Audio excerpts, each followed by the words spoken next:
But first, the day of reckoning has come for Labor's risky renewables-only experiment, and it has nowhere to hide. It's D-Day. The long-awaited costings for the Coalition's nuclear policy are in, and it'll cost $264 billion less to reach net zero by 2050 than Labor's renewables-only fantasy. And that's according to independent modelling showing wind and solar will still dominate the grid under the Coalition's model, but at a significant reduction in costs to consumers and taxpayers. How's that? And this is key, because what do we care the most right now when it comes to energy? Well, I'd argue it's cost, cheaper electricity, our bills going down, and of course, firming up supply. And what have we got under Labor? Well, none of those. In fact, their green zealotry is sending us broke and backwards. Not to mention the additional costs of putting up transmission lines, building wind turbines and solar panels. The land is, of course, being carved up to house these monstrosities. All the while, the experiment has jacked up prices, left us in limbo during heat waves and cold snaps, and in the lurch for the future.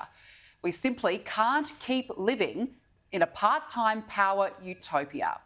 The Coalition says its nuclear plan will cost $331 billion over the next 25 years for 7 nuclear reactors, and that's according to modelling by Frontier Economics. Here was Peter Dutton making the announcement today.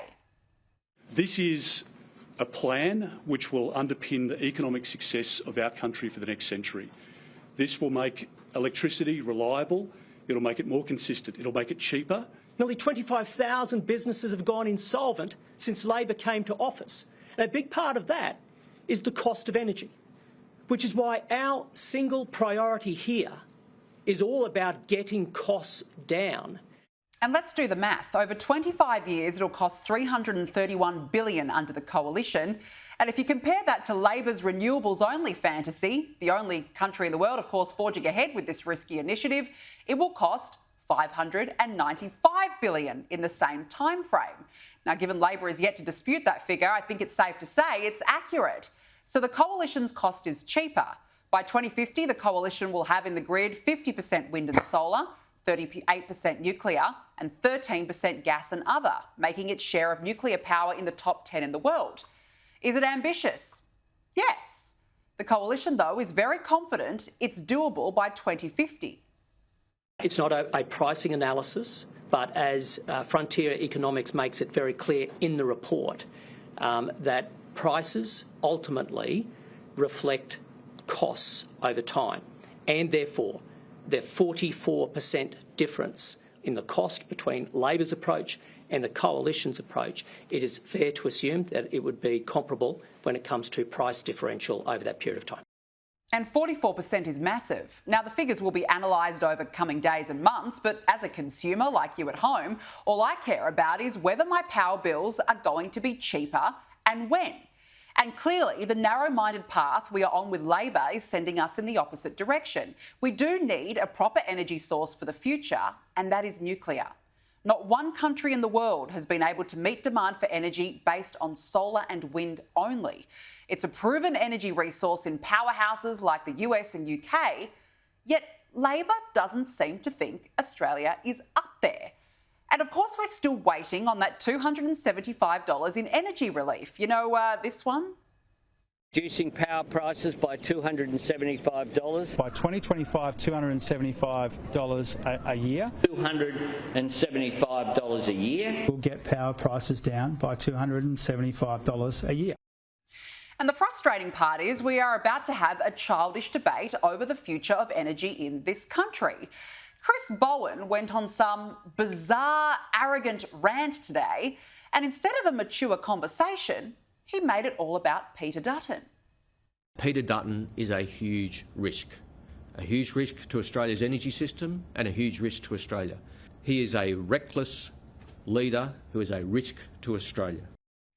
And it didn't even stop there. Here was his message to Australia. Australians need cheaper power now, not more expensive power in decades to come. The alternative is to keep going with the government's plan, which is seeing more renewable energy connected to the grid this year than any other year in Australian history. That's what Australians need, cheaper power now, not more expensive power in decades to come. That is a real risk to Australia's future. Way to state the obvious, Chris Bowen. We do need cheaper power now. But what have we got under Labor? A 20% plus increase in power bills and rolling blackouts. And here's a laugh. Bowen was then asked about that $275. After Labor failed to deliver on its promise to lower household bills by $275, will Labor update that promise? And we'll be outlining not only what we've managed to do over the time when we go to the people, but what our forward plans are as well. But today is Mr Dutton's day, and it's a day that he's failed. Please. Now, hang on a sec. What about everyday Aussies who actually banked on that $275 in energy relief and voted for Labor? This ducking and weaving is breathtaking. And it didn't stop there. Labor seems to think that energy is one big joke. Have a listen to these strange slogans and lingo. Happy Friday the 13th, and an auspicious day, I've got to say, for Dutton to drop his nuclear nightmare policy out there. I think this is the biggest hoax since Milli Vanilli. You know, this is never, ever going to... And apologies to all the kids out there. Ask your mum, ask your grandma about that. It's juvenile and nothing more than hysteria. 2 weeks ago here in New South Wales, we were told to turn off all our appliances between 3 p.m. and 8 p.m. in the middle of a heat wave to ease pressure on the grid. And it wasn't even summer yet. And this isn't the first time. 12 months ago, it was the same SOS of please turn off your dishwashers and washing machines because the grid is buckling. The energy market operator warned months ago of a summer of blackouts due to delays in transmission lines and renewable projects. AEMO said this has resulted in the increased risk of power shortages in Victoria and New South Wales for the next 4 summers and in South Australia for the 2026 to 27 summer. In February, you remember, Victoria's Loy Yang went offline after a freak storm, leaving more than 530,000 without power. The path we are on is complete madness. And the extension of the Liddell power plant in New South Wales was very telling because the only thing keeping the lights on is coal, the very resource Labor is desperate to drive out of the market. And this is the new normal under net zero. Rising power bills, rolling blackouts, grid uncertainty. But Bowen will tell you to.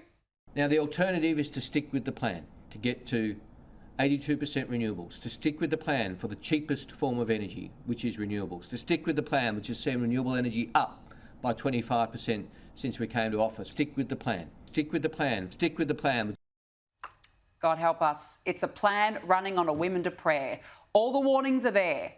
Our transition to renewables is happening back to front, and we are poorer for it under Labor. Gee, this election could not come soon enough.